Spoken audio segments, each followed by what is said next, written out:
यकीनन आज से पहले आपने ये रेसिपी पहले कभी ट्राई नहीं की होगी। एकदम डिफरेंट स्टाइल के साथ आप लोगों के साथ शेयर करूँगी रसमलाई की रेसिपी, वो भी साबूदाने से। जी हाँ, साबूदाने से बहुत ही ज़बरदस्त किस्म की आज हम रसमलाई बना के तैयार करेंगे, जो कि ना टूटेगी, ना बिखरेगी, एकदम मज़े की बहुत ही ज़बरदस्त किस्म की ये बन के तैयार होती है।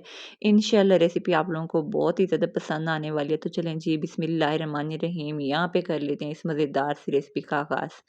सबसे पहले इस रेसिपी को बनाने के लिए आपने क्या करना है, पौना कप यहाँ पे आपने ले लेना है साबूदाना। अच्छा, साबूदाना यहाँ पे आपने लेने के बाद क्या करना है, इसमें शामिल कर लेना है 2 गिलास पानी। आपने तकरीबन 1 से डेढ़ घंटे के लिए भिगो के रख देना है। अब यहाँ पे तकरीबन 1 से डेढ़ घंटा भिगोने के बाद मैंने यहाँ पे ले ली थी एक छन्नी। अब इसमें आपने क्या करना है, पानी वगैरह जो है अच्छे से आपने स्पैचुला वगैरह की मदद से प्रेस करते हुए सारा पानी, जितना भी एक्स्ट्रा पानी है, कोशिश करनी है आपने निकाल लेना है।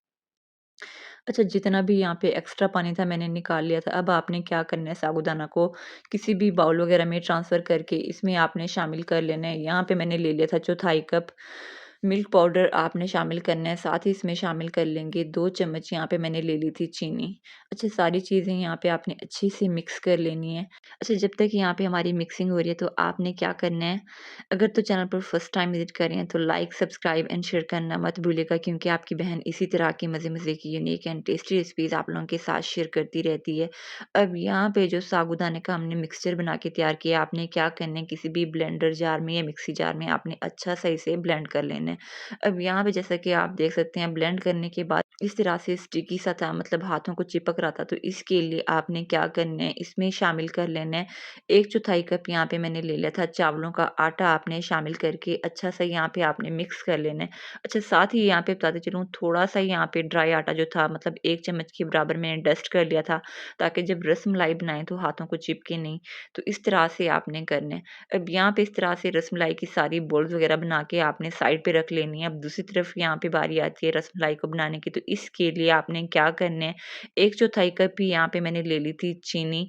तो सबसे पहले यहाँ पे बारी आती है चीनी की कैरामल बनाने की, तो इसके लिए आपने क्या करना है, फ्लेम आपने बिल्कुल लो रखनी है। लो फ्लेम पे आपने अच्छी सी कैरामल यहाँ पे बनानी है। अच्छा, कोशिश आपने करनी है चीनी आपकी जलनी बिल्कुल नहीं चाहिए, वरना इससे क्या होगा, टेस्ट जो है वो एकदम बुरा-सा, मतलब कड़वा-सा आएगा। तो इस बात का आपने ख़ास ख़्याल रखना है।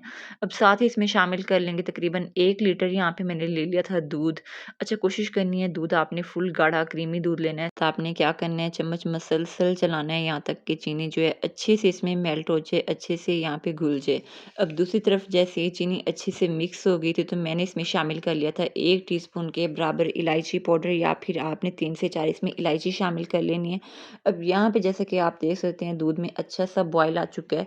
अब इस पॉइंट पे आपने क्या करना है, चम्मच चलाते हुए दूध को तकरीबन 4 से 5 मिनट के लिए आपने मज़ीद पकाना है, ताकि दूध मज़ीद थोड़ा-सा यहाँ पे गाढ़ा और क्रीमी सा हो जाए। अब इस पॉइंट पे आपने क्या करना है, इसमें शामिल कर लेनी है हमारी रसमलाई की बॉल्स। इस तरह से आपने शामिल कर लेनी है वन बाय वन।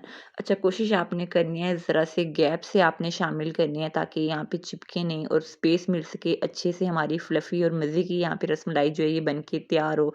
अब यहाँ पे जैसा कि आप देख सकते हैं, तकरीबन 5 से 6 मिनट कवर कर लेने के बाद किस तरह से माशाल्लाह हमारी बड़ी-सी बॉल्स जो हैं ये बन के तैयार हो चुकी हैं। बहुत ही मज़े की रेसिपी बन के तैयार होती है।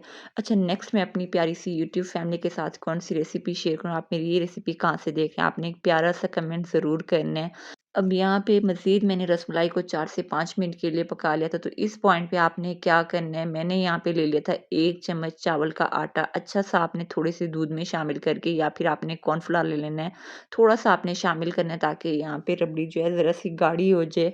अच्छा, कॉर्नफ्लोर यहाँ पे शामिल करने के बाद मज़ीद मैंने 4 से 5 मिनट के लिए पका लिया था। आप देख सकते हैं माशाअल्लाह बहुत ही ज़बरदस्त किस्म की हमारी रसमलाई बन के तैयार है। तो देर किस बात की, खाएँ, पिएँ और मज़े करें। घर में आए मेहमान हों या फिर हो ईद, दावत, हर लिहाज से परफेक्ट रेसिपी है। एक बार मेरे कहने पे आपने ज़रूर ट्राई करनी है। इंशाल्लाह सबको बहुत ही ज़्यादा पसंद आएगी। इसी के साथ मुझे दें इजाज़त, अपना ढेर सारा ख़्याल रखिएगा और मुझे भी अपनी दुआ में याद रखिएगा। अल्लाह हाफ़िज़।